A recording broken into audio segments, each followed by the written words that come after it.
For this week's podcast episode, I have got Alexandra Standley with me, and I'm really excited to get to know you better and what you're going to be telling everybody about what you do and the conscious shift that you want to see in the world and your contribution to that. So welcome, Alexandra. Thank you. Thanks so much for having me here. It's it's great really to well connected with what I'm doing within the purpose of my business. So I'm really excited to talk with you. Yay, amazing. So let's start off by telling us why you wanted to come on this podcast series, like how you see it's connected with what you do. Tell us what you do. So I'm a personal stylist, and I guess the thing that makes me slightly unique to other personal stylists is really helping women to reconnect with their kind of true selves, and that being the key to reducing kind of overconsumption and reducing their impact on the planet, at the same time as kind of transforming their confidence and increasing their confidence, because I think it's very easy as women to kind of get swept up in social media and all of the influences that we have, and to feel that you need to kind of conform to like a idealized beauty norm, and to kind of follow the trends. And my kind of purpose, as I see it, is to kind of drown out all of that noise and just really help women to kind of reconnect with what it is that's important to them, and what inspires them, like with their style, and just really working out what works for them uniquely, because we are all so different, and depending on your skin tone, your hair color, your eye color, and all of these things can make a huge difference to what works for you. So that's it in a nutshell, really. Brilliant. And it's interesting. I love the perspective that you bring to this, because I remember when I first came across you, and I kind of thought, and initially, just on the surface, I was like, that's not my kind of thing. I don't spend a lot of time. I'm not one of these people who spends loads of time doing their makeup and doing their hair and thinking about what I wear and all of that kind of thing. So I suppose for some people it can feel indulgent, I suppose, or feel like something we haven't got time for, particularly mums, who are busy, and it's like, I'm doing well if I've just shoved something on that hasn't got holes in, doing well, yay.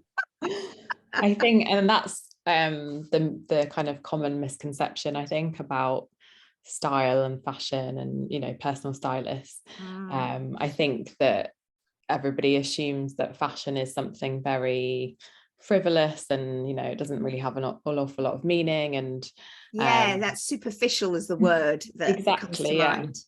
And I think that couldn't be further from the truth, for me, because it's so intertwined with your self-esteem, and how you show up can really impact your day and impact your mood, and it's extremely powerful in that sense. And I think we all kind of found that during lockdown, especially because I speak to so many clients that feel use the cliche, like stuck in a style rut, because they've just been not really making much of an effort and wearing stuff that they don't really feel that good in, because they haven't been seeing anyone, and they kind of just been working from home and all of that kind of thing. And I think it's hugely transformational wearing things that make you feel good about yourself and make you feel good about kind of showing up for yourself. And I noticed it myself, this is my job, and during lockdown I'm always the kind of person that will kind of show up with a full face of makeup and all that kind of thing, and I really wasn't doing that, and I wasn't kind of making as much effort with my style and my clothes and things like that, and it did have a huge impact on my mood. And one day I was like, no, I'm not going to carry on with this. I'm going to start wearing the nice things from my wardrobe and wearing the dresses that I haven't been wearing, and it made such an impact on how I was feeling about myself. And just, you know, not doing it for anyone else, just doing it for yourself. Because you know, in the same way with color, I think color can have a massive impact psychologically as well, and obviously different colors make you feel different ways, and I love that side of my job as well. I remember having my colors done years ago. I actually really, you know, thinking back, I really enjoyed doing that, you know, having that session and getting to know, I suppose, what colors you know, suit me and what have you, and yeah, there is a feeling, isn't there, with color as well, you know, that that it's connected. Definitely. So I suppose I'm interested and curious as to, so if somebody is feeling like they're really disconnected, you know, really sort of disconnected, and I wonder what you feel the barriers are for your potential clients for actually stepping into that place of taking some time for themselves, or, you know, engaging with your services in the first place. And I think it's kind of just touching on the point that you just made about, you know, a lot of my clients are mums, and they put themselves at the bottom of the pile, and you know, fashion and their style is just not a priority on the massive to-do list of all the other things that they have to focus themselves on a day-to-day basis. So I think in a lot of ways that's the blocker, and I know you kind of use the word indulgent, and that's what a lot of people feel. They feel like, well, how can I spend this money on myself, because, you know, I need to do XYZ for my kids, and need to do, you know, this, that and the other. And I think just that act of self-care almost, in saying to yourself it's okay to you know, invest this money and this time in myself, in itself is just, you know, hugely transformational, because it's like I am worth you know, investing time in myself, and it's not indulgent. You know, this is important for me and how I'm going to feel, you know, sometimes for the rest of your life. So I think that can be one of the biggest barriers. And I think also there's this kind of again, misconception that stylists are going to come in to your wardrobe and you know, chuck everything out and say, oh, you know, none of this is relevant. And I think there's a bit of an insecurity with a lot of people that, oh gosh, I don't want you to see, you know, my house or my wardrobe, or all of these kind of things. So that can sometimes all of those, I'm just like, come into my house, what? So I think you know, that's a really important part of me communicating that actually what I want to do is come in and help you to make the most of what you've got already. And I'm not going to come in and say none of this is relevant. Quite the opposite. I'm going to say, you know, if you put these few things together, this is actually like super relevant right now to what's going on with the trends. But also none of that really matters. What really matters is like what you enjoy and what, you know, makes you feel good. We'll create lots of new outfits from what you've already got. And I think one of the most powerful things about the kind of wardrobe edit or wardrobe detox process is realizing that you already have like a lot of the tools sat there in your wardrobe. It's just that I think you can kind of lose your way, and especially if you've been through like a lifestyle change, like having children or going through the menopause, or, you know, just COVID in itself, you can feel a bit lost and a bit kind of disconnected with your style. So I think having somebody to come in and support you with that, and especially if you're holding on to things like, you know, I see it so often that women have loads of things in their wardrobe that don't fit them anymore. And they're kind of beating themselves up every day, looking at things thinking, oh, I don't fit into that anymore. And but not kind of feeling the confidence or feeling empowered to get rid of those things, or to repurpose them into something else if they're sentimental. It's interesting, isn't it? I love what you're saying about a few parts there, the repurposing, you know, if there's something sentimental. I love, it's so lovely to have things in another form, isn't it? I have a pair of trousers that bits of those trousers are on a quilt, family quilt, which is just so lovely. Yeah. Yeah, so I used it my sections of the quilt. So yeah, repurposing and yeah, still being able to have those things in your life in another form, I just think is gorgeous. But also the, you know, what you were saying about, because I was thinking I've got loads of things in my wardrobe that are really old. Like I really keep hold of things for a long time. So like I have a dress that I bought when I was 17 or 18. Wow. So I have this dress, and you know, it's not something I wear very often, but it is there, and I have worn it. Like I wore it for my 40th birthday, and amazing. You know, things like that. Yeah, but I think the key that I heard in what you were saying was like whether it's empowering and supporting you and nourishing you, or whether you're using it to beat yourself up and feel rubbish, you know. So I suppose that would be a good question for people to check in with, like, definitely, around whether to keep something. Like, is this, you know, helpful, empowering? Could it be if I repurposed it? Yeah. Or am I using this to kind of feel bad and beat myself up, you know? Yeah, and I think a lot of women don't even consider the kind of repurposing and alterations. It wouldn't have even crossed their mind, you know.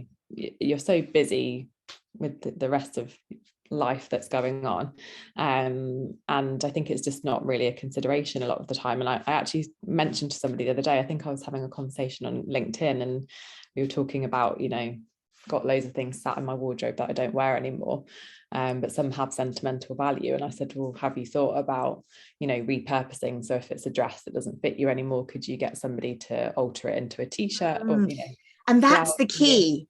That's the key. Like, we don't have to necessarily do it ourselves. No. You know, I saw a woman who'd made a shirt of her dad's that has passed away into a teddy bear, and I just thought, how gorgeous is that? You know, that's beautiful, isn't it? It's really nice. My sister, actually, a little bit unrelated, but my sister didn't want to get rid of all of her daughter's kind of new baby stuff. So she dressed up one of her teddies in her kind of newborn outfit, because it was a nice way to kind of preserve the memory without having to hold on to tons of clothes in the loft. Yeah.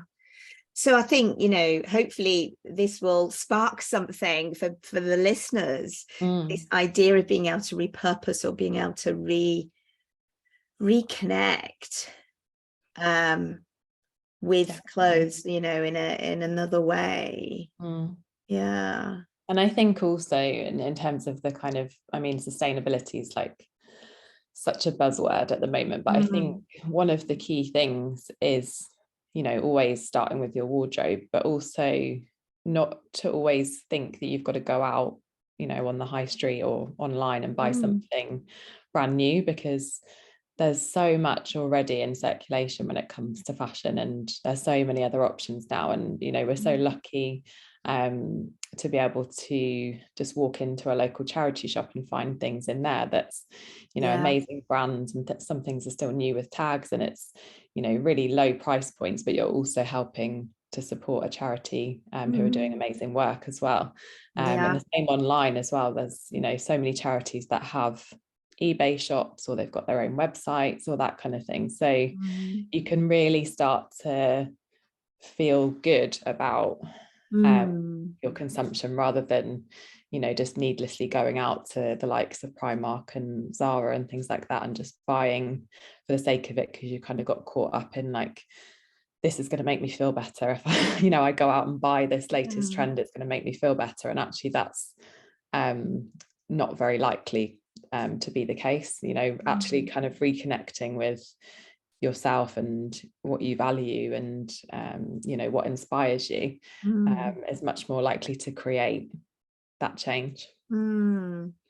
It's interesting when you mentioned earlier about personal style, and I was thinking, I don't think I've got a personal style. So I wonder if that is something that lots of people also probably think, well, what style? I don't have a style. Yeah, definitely. I've got a private Facebook group, and I can't remember exactly how the question's worded, but when people come into the group, I ask them about perhaps what they're struggling with their style. And a lot of the answers are, I don't have a style, or I don't know what my style is. And no, one of the as part of my kind of signature program that I work on, one of the first sessions is to identify that. And I do like a style personality quiz, and it really gets down into the kind of detail of the tiny little elements that make up your personal style, you know, right down to the little details that you appreciate, and you know, the most important factors to you when it comes to styles, whether it's comfort or, you know, feeling chic, or, you know, whatever it is. There's loads of different elements that will kind of pull together to create that sense of personal style. Yeah, that's so interesting. So what is your vision when it for your business and the impact that it has on the world and on women?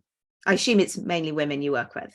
Yeah, at the moment it's just women. I do get asked quite a lot if I work with men as well, but women are my focus at this point in time, at least. But yeah, it's just all about that transformation and really having an impact on the way that women feel about themselves, because I've worked in the fashion industry and, you know, worked in studies for the last 17 years. And I've worked as a buyer for big brands like Marks and Spencer and Amazon, and you know, I loved that, you know, part of my career, but I always felt like there was something missing, and I really wanted to make a difference to, you know, how people felt about themselves, but also make a difference, like you were saying at the beginning, in terms of what's my impact on the world. And, you know, working behind the scenes in fashion, you see the impact very clearly in terms of, you know, people and planet. And as much as the companies that I've worked for have had, you know, sustainability policies in place and ethical policies in place in terms of their supply chain, you're still very conscious of, you know, this machine and the impact that has, and consumption. I mean, it's huge, isn't it? Yeah, so I think that's, you know, especially the last few years since I had my daughter, that's really not connected with me in terms of my values, and that's kind of how I came to launch my business, because I really started to rethink, you know, what's the world that I want to leave for her, and what are my priorities in terms of how I can help to shape that, rather than contribute to, you know, the negative side of fashion. How can I use my skills and my experience that I've learned over the last 17 years to actually make a positive difference, rather than, you know, the negative impact that fashion tends to have on the world? I love that question, and I think it's a question that everyone listening, you know, can think about or ask themselves. And I think, you know, it's a question that always brings us back to our values and our legacy, which is, you know, what is the world I want to leave for my children? You know, what's my daughter, for my son, for my children.